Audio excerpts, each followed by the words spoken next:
India മുന്നണിയുടെ പ്രഖ്യാപനത്തിന് ശേഷം മുന്നണിയിലെ പ്രധാന പ്രതിപക്ഷ നേതാക്കളെല്ലാം ഒന്നിക്കുന്ന വേദിയായി രാംലീല മൈതാനിയിൽ നടന്ന മഹാറാലി മാറി. പ്രത്യേകിച്ചും രാഹുൽ ഗാന്ധി, പ്രിയങ്ക ഗാന്ധി, സോണിയാഗാന്ധി, മല്ലികാർജ്ജുൻ ഖാർഗെ ഉൾപ്പെടെയുള്ള കോൺഗ്രസ് നേതാക്കൾ, CPM-ൽ നിന്നും സീതാറാം യെച്ചൂരി, ബൃന്ദ കാരാട്ട് ഉൾപ്പെടെയുള്ളവർ, CPI-ൽ നിന്നും D രാജ, തൃണമൂൽ കോൺഗ്രസിൽ നിന്നും ഡെറിക് ഒബ്രെയിൻ, തേജസ്വി യാദവ്, അഖിലേഷ് യാദവ് തുടങ്ങിയ യുവ നേതാക്കളെല്ലാം അണിനിരക്കുന്ന ഒരു വേദിയായി ഈ മഹാറാലി മാറി. ഈ വേദിയിൽ പ്രധാനപ്പെട്ട നേതാക്കളെല്ലാം പറഞ്ഞ ഒരു കാര്യം, ഈ അരവിന്ദ് കെജ്രിവാളിന്റെ അറസ്റ്റ്, ഹേമന്ത് സോറന്റെ അറസ്റ്റ് ഉൾപ്പെടെ പ്രതിപക്ഷ പാർട്ടികളെ പ്രതിസന്ധിയിലാക്കുന്ന BJPയുടെ നടപടികളിൽ ഒരുമിച്ച് നിൽക്കും, ഇന്ത്യ മുന്നണിക്കൊപ്പം തന്നെ തങ്ങൾ നിൽക്കും എന്നുള്ള ഒരു കാര്യമാണ്. ഇതിൽ ഏറ്റവും പ്രധാനപ്പെട്ട കാര്യം അരവിന്ദ് കെജ്രിവാളിന്റെ അറസ്റ്റിന് ശേഷമുള്ള ഒരു പ്രതിഷേധ സമ്മേളനം കൂടിയായി ഈ മഹാറാലിയെ മാറ്റാൻ ആം ആദ്മി പാർട്ടിക്ക് കഴിഞ്ഞു എന്ന് തന്നെ വേണം പറയാൻ. പ്രത്യേകിച്ചും അതിൽ നിർണായകമായ കാര്യം, സുനിത കെജ്രിവാൾ ഈ വേദിയിലെത്തി അവർ കെജ്രിവാളിന്റെ സന്ദേശം പങ്കുവച്ചു. കെജ്രിവാൾ ഇതിൽ ഏറ്റവും നിർണായകമായി പറഞ്ഞ കാര്യം, വോട്ട് ചോദിക്കുകയല്ല താൻ ചെയ്യുന്നത്, പുതിയൊരു ഭാരതം നിർമ്മിക്കാനുള്ള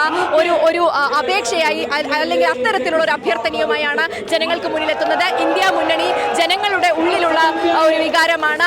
ആ തരത്തിൽ തന്നെ ജനങ്ങൾ പ്രതികരിക്കും എന്നുള്ള ഒരു സന്ദേശമാണ് കെജ്രിവാൾ പങ്കുവച്ചത്. കെജ്രിവാളിന്റെ സന്ദേശമായി സുനിത കെജ്രിവാൾ വേദിയിൽ വെച്ച് വായിച്ചത്. എന്തായാലും ചിലയിടങ്ങളിലൊക്കെ ശബ്ദം ഇടറിക്കൊണ്ടാണ് സുനിത കെജ്രിവാൾ സംസാരിച്ചത്. ആ തരത്തിൽ കെജ്രിവാളിന്റെ അറസ്റ്റിലുള്ള ഒരു പ്രതിഷേധം ദില്ലിയിലെ ജനങ്ങളെ, രാജ്യത്തെ ഒന്നാകെ അറിയിക്കാനുള്ള ഒരു വേദിയാക്കി കൂടി ആം ആദ്മി പാർട്ടി ഇതിനെ മാറ്റി. എന്നാൽ കഴിഞ്ഞ ദിവസം കോൺഗ്രസ് നേതാവ് ജയറാം രമേശ് പറഞ്ഞ ഒരു നിർണായകമായ കാര്യം, ഇത് കേവലം കെജ്രിവാളിന്റെ അറസ്റ്റിലുള്ള പ്രതിഷേധം മാത്രമല്ല, മറിച്ച് കോൺഗ്രസിന്റെ അടക്കം പ്രതിസന്ധി, കോൺഗ്രസിന്റെ ബാങ്ക് അക്കൗണ്ടുകൾ മരവിപ്പിച്ചുകൊണ്ട് അത്തരമുള്ള നടപടികളിൽ അടക്കമുള്ള പ്രതിഷേധം, അതായത് ജനാധിപത്യം സംരക്ഷിക്കാനുള്ള ഒരു പ്രതിഷേധ റാലി കൂടിയാണ് ഇത് എന്ന കാര്യമാണ് ജയറാം രമേശ് പറഞ്ഞത്.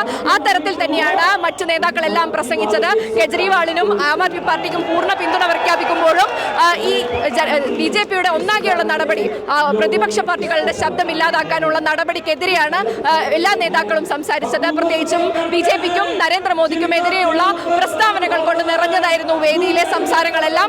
എന്തായാലും അതിശക്തമായ ഒരു പ്രതിഷേധ റാലിയാക്കി മാറ്റാൻ, അല്ലെങ്കിൽ അത്തരത്തിലൊരു ഐക്യം അറിയിച്ചുകൊണ്ട് തന്നെ, ഇന്ത്യ മുന്നണിയുടെ ഐക്യം അറിയിച്ചുകൊണ്ടുള്ള ഒരു റാലിയാക്കി മാറ്റാൻ ഇന്ത്യ മുന്നണിക്ക് കഴിഞ്ഞു. അത് അത്ര തന്നെയുള്ള ഒരു ഊർജം നൽകുന്ന ആൾക്കൂട്ടവും ഈ മഹാറാലിയിൽ പങ്കെടുത്തു.